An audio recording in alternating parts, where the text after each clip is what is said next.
Docteur, merci de me recevoir dans votre clinique de soins palliatifs à Marseille. Après avoir abordé le même sujet avec la maison de Gardanne et le docteur Lapiana, quel est votre point de vue par rapport à la préparation de cette loi que nous allons devoir examiner et voter dans quelques semaines, sachant qu'on n'a toujours pas de texte? Mes sentiments sont empreints de beaucoup d'anxiété, beaucoup de tristesse aussi, je dirais, dans cette perspective qu'éventuellement l'interdit de donner la mort soit levé avec la possibilité de donner la mort aux malades qui le demanderaient. Réfléchir aux questions d'éthique médicale requiert de réfléchir à la fois sur je, sur tu et sur il. Alors je m'explique. Lorsqu'on demande aux personnes dans la rue ce qu'ils pensent de l'euthanasie, beaucoup de gens sont favorables à la légalisation de l'euthanasie et leur point de vue est centré, ciblé sur je, c'est-à-dire le malade, ou eux-mêmes en tant que bien portants d'ailleurs. Mais dans la question de l'euthanasie, on se doit de réfléchir à partir de je, c'est-à-dire le malade. Qu'est-ce qui habite réellement les malades, quel est leur désir profond, qu'est-ce qu'ils vivent? Et quand on est au contact des malades au quotidien, on voit qu'il y a un désir de vivre qui est majeur, qui certes est quelquefois côtoie des désirs que la vie s'arrête, mais en même temps il y a ce désir de vivre qui est extrêmement prégnant. Ensuite, lorsqu'on réfléchit à la question de l'euthanasie, on se doit de réfléchir sur tu. Quand il y a euthanasie, il y a une personne qui reçoit l'euthanasie et une personne qui donne l'euthanasie.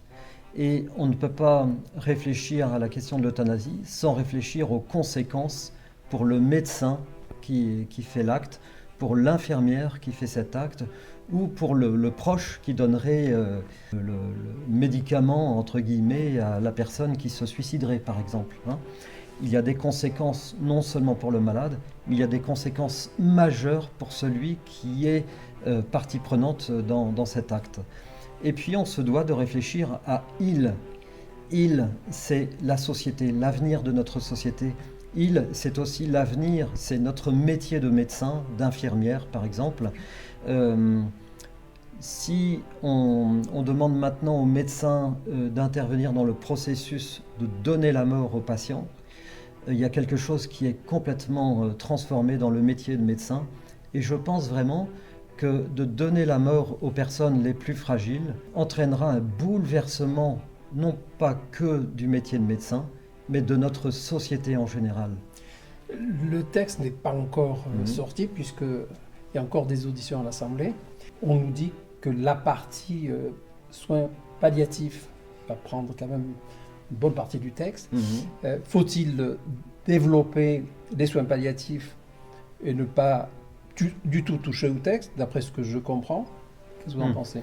En tout cas, le développement des soins palliatifs, d'abord, il existe depuis 30 ans. Oui. On ne peut pas dire qu'on n'a rien fait. Oui, mais aujourd'hui, tous les territoires ne sont pas couverts. Voilà, la première urgence, c'est de développer les soins palliatifs. Qu'est-ce qui manquerait pour développer justement les soins palliatifs? Il y a deux choses. C'est une question de moyens, humains, financiers? Eh bien, vous avez tout à fait raison, c'est les deux choses. Il y a une question de moyens financiers et peut-être avant tout une question humaine pour prendre soin des patients qui arrivent au terme de leur existence et prendre soin de leur entourage. Eh bien, il va falloir qu'il y ait des personnes qui aient vraiment ce souhait de s'investir dans ce domaine. C'est un pan de la médecine qui est extrêmement exigeant. Je peux vous dire qu'après une journée de travail auprès des patients en fin de vie, il y a quand même une haute intensité relationnelle. Ce sont des traitements médicamenteux aussi qu'on donne aux patients qui nécessitent d'être extrêmement attentifs à ce que nous faisons, de réévaluer sans arrêt. Donc c'est un métier extrêmement exigeant. Et pour que les soins palliatifs se développent, il faut qu'il y ait des médecins et des infirmières qui aient envie de s'investir, de donner toute cette énergie auprès des malades. Et je crains vraiment que si on demandait à ces médecins, à ces infirmières désormais d'arbitrer des questions d'euthanasie ou eux-mêmes de donner la mort aux patients, il y a fort à parier qu'il n'y ait plus tellement de médecins désireux de s'investir dans les soins palliatifs. Et donc la légalisation de l'euthanasie est à haut risque de couper l'herbe sous le pied des soins palliatifs. Merci docteur. Donc je comprends bien votre opposition finalement Oui, clairement, à oui. ce texte. Oui, Très bien. clairement. En tout cas, merci Et je vous en pour prie. cet éclairage. Merci. Merci.